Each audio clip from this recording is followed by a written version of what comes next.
Uma igreja pródiga em um mundo pródigo.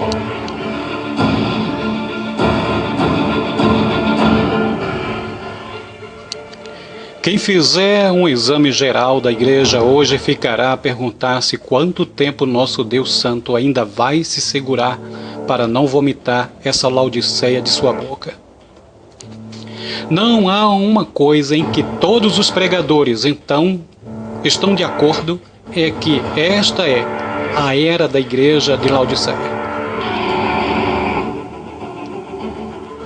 E apesar de estar suspensa sobre nossa cabeça a espada de Damócles, da rejeição divina, nós, os crentes, somos preguiçosos, amantes das comodidades e seu amor. Pois embora nosso misericordioso Deus perdoe nossos pecados, purifique nossa iniquidade e se compadeça de nossa ignorância, o fato é que nosso coração morno é uma abominação para Ele. Temos de ser quentes ou frios, ardorosos ou congelados. Ou estamos ardendo de fogo espiritual, ou somos refúgio. Deus abomina a falta de amor e de calor. Nos dias atuais, Cristo está sendo ferido na casa de seus amigos. Entre aspas. O livro de Deus hoje sofre, entre aspas, mais nas mãos de seus expositores do que nas de seus opositores. Somos descuidados no emprego de textos das Escrituras. Interpretamos-los de forma distorcida e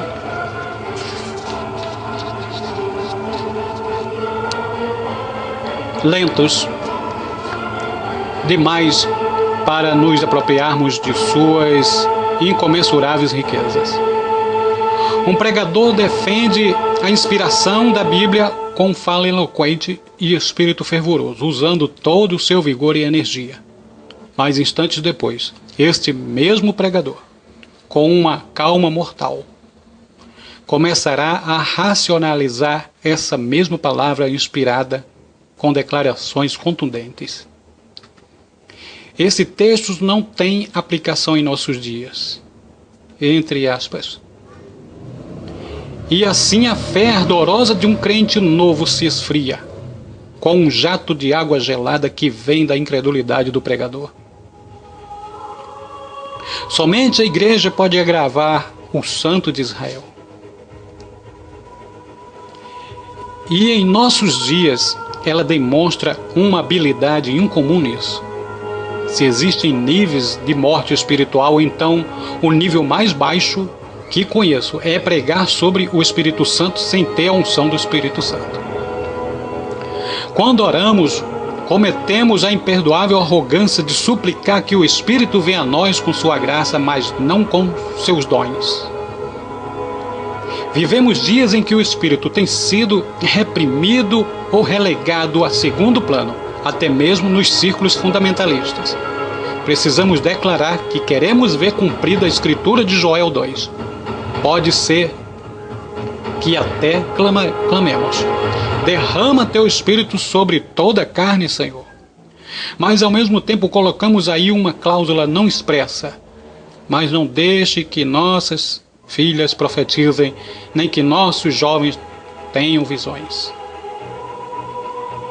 Ó Deus, se em nossa cultivada incredulidade e nesse nosso crepúsculo teológico e impotência espiritual temos entristecido e continuamos a entristecer o Espírito Santo, então, por misericórdia, vomita-nos da tua boca. Se não puderes fazer nada por nosso intermédio nem em nós, então, ó Deus, faze-o sem nós. Passa de largo por nós e assume para ti um povo que hoje não te conhece. Salva-o, santifica-o e reveste-o com o poder do Espírito Santo.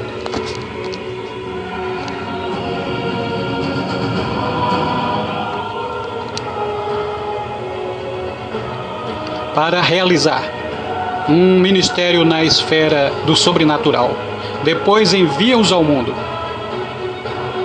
formosos como a lua, puros como o sol, formidáveis como um exército com bandeiras, para reavivar esta igreja enferma que está aí e abalar este mundo que se acha atolado no pecado. Pensemos um instante no seguinte: Deus não tem mais nada para nos dar. Ele já deu seu Filho unigênito para a salvação dos pecadores. Colocou a Bíblia ao alcance de todos os homens. Enviou o Espírito Santo para convencer o mundo do pecado e revestir a igreja de poder. Mas de que vale um talonário de cheque se todos eles estiverem em branco, sem assinatura? Da mesma forma que valor tem um culto, mesmo que seja de uma igreja fundamentalista, se o Deus vivo não estiver presente a ele. Temos que saber manejar corretamente a palavra da verdade.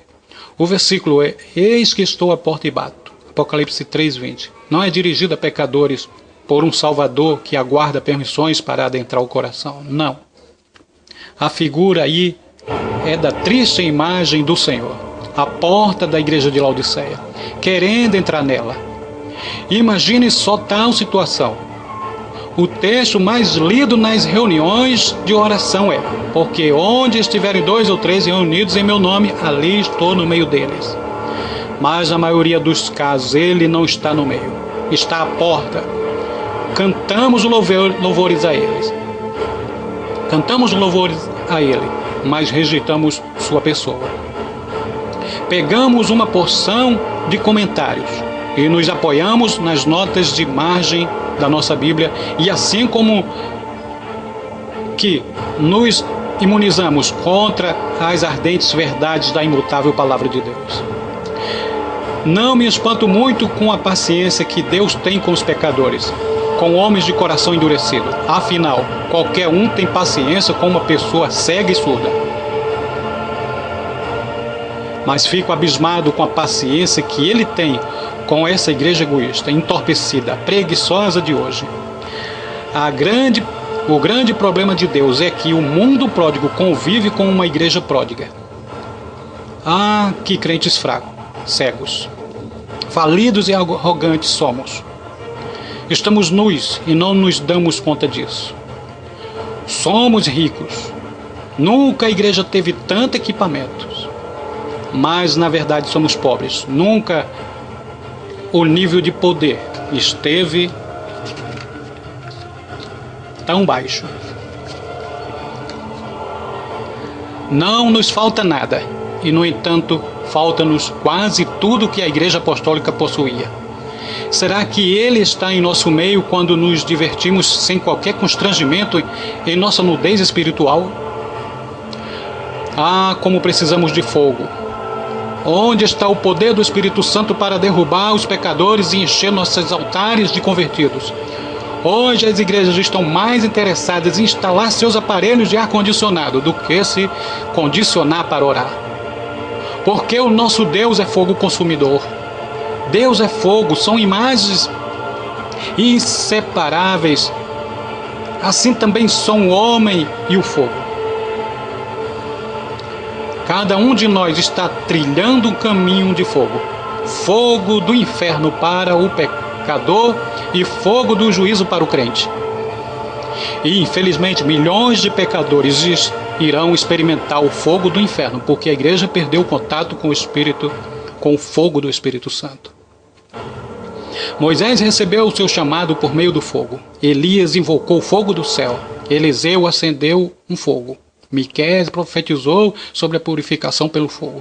João Batista afirmou: ele vos batizará com o Espírito Santo e com fogo. E Jesus disse: eu vim para lançar fogo sobre a terra. Se nós tivéssemos com batismo de fogo a mesma proporção que temos com os das águas, conheceríamos uma igreja em chamas e experimentaríamos outro Pentecostes. A velha natureza pode querer escapar ao batismo das águas, mas certamente o batismo de fogo à destruição. Pois ele queimará palha em fogo inextinguível. Entre aspas, os discípulos de Jesus, que já tinham operado milagres, e tinham presenciado a glória de sua ressurreição, só pregaram a cruz de Cristo depois que foram purificados pelo fogo. Com que autoridade os homens pregam hoje, aqui ou nos outros países estrangeiros, sem antes ter vivido a experiência do cenáculo? Não nos faltam pregadores que queiram falar de profecias, mas nos encontramos muito pobres de pregadores proféticos. Não estamos apelando para que haja previsões espirituais e profetizadores do sensacional. O que resta para ser predito é muito pouco, pois temos a palavra de Deus, a revelação da mente do Senhor nela, mas precisamos muito de homens que possam apregoar. Ninguém pode monopolizar o Espírito Santo, mas ele pode monopolizar seres humanos, os profetas. Eles nunca são esperados, nem anunciados, nem apresentados, apenas aparecem. São homens enviados, homens selados, homens do sobrenatural. João Batista não operou nenhum milagre, quer dizer, os rios da miséria humana não correram para ele para que os tocasse, mas ele só ergueu uma nação que se encontrava espiritualmente morta.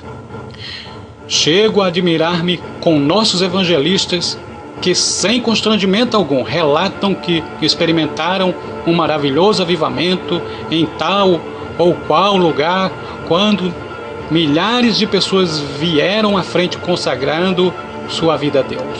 E depois acrescentam uma explicação para satisfazer os fundamentalistas. Mas não houve desordem nem sensacionalismo algum. Entre aspas. Mas será que pode haver um terremoto sem algum tipo de sensação? Ou pode haver um vendaval que não resulte em desordem? Não é verdade que o abrasante ministério de Wesley provocou uma revolução na Inglaterra? A igreja da Inglaterra bateu a porta de todos os seus templos na cara desse homem enviado por Deus, cujo nome era João Wesley. Mas nem assim esses líderes religiosos conseguiram conter a maré daquele avivamento operado pelo Espírito Santo. E Wesley, esse homem abençoado, abandonou a Universidade de Oxford, tendo sido um fracasso total, entre aspas, como disse ele à vista de todos, com a mente de um filósofo e o ardor de um zelote e a garganta de um orador. Entre parênteses. Na tarefa de ganhar almas para o Cordeiro. Aí chegou o dia 24 de maio de 1738, e numa reunião de oração, numa casa à rua Aldersgate, ele nasceu do Espírito, e depois foi batizado por ele.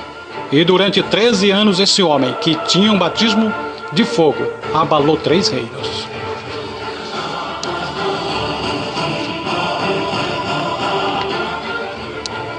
O mesmo havia acontecido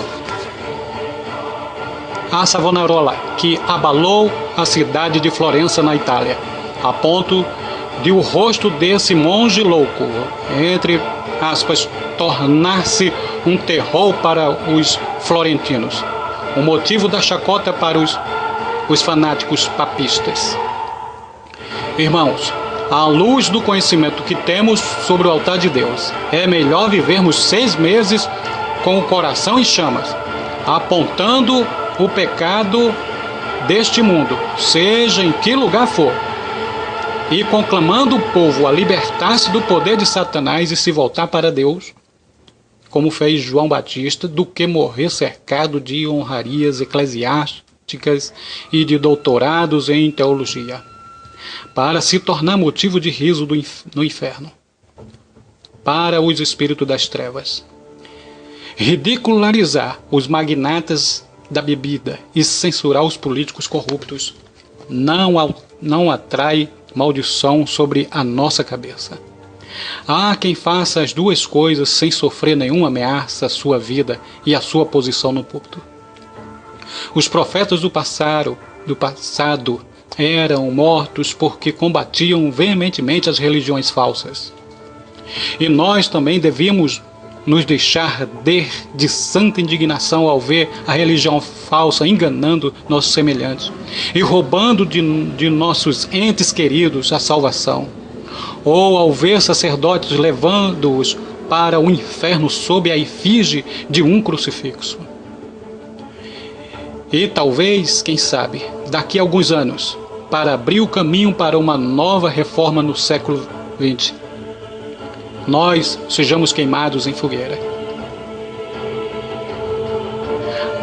Esta aqui é para se ler e chorar. Hoje o protestantismo mutilado vê os sacerdotes católicos romanos elogiando os evangelistas protestantes. Entre aspas. Responde em sua consciência: você acredita que esses mesmos papistas aplaudiram Lutero ou apoiaram Savonarola? Ó Deus, envia-nos pregadores que possam entregar mensagens que penetram o coração dos homens e o incendeie.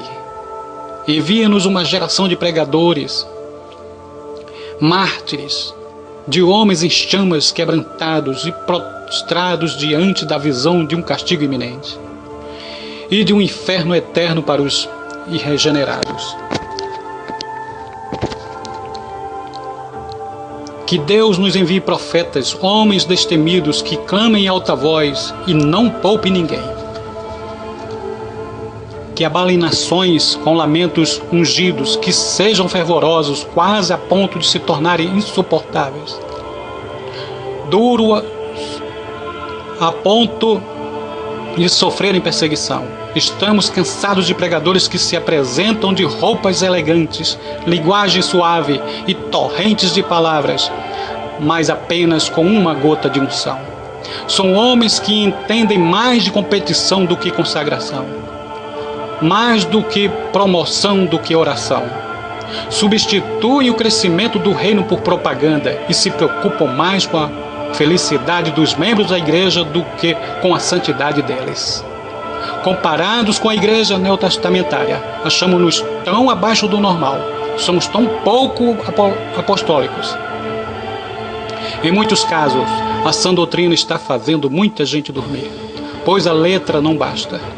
É preciso que ela esteja inflamada e que dá vida, o que dá vida à letra, mais o espírito. Um bom sermão expresso numa gramática perfeita, com uma interpretação irrepreensível, pode ser tão sem gosto como uma colherada de areia na boca. Se quisermos paralisar o comunismo e desmantelar a igreja romana, precisamos de uma igreja batizada com fogo. Moisés foi atraído por uma sarça ardente. Se a igreja estiver em chamas, atrairá o mundo, porque eles ouvirão a voz do Deus vivo falando-lhes do meio dela.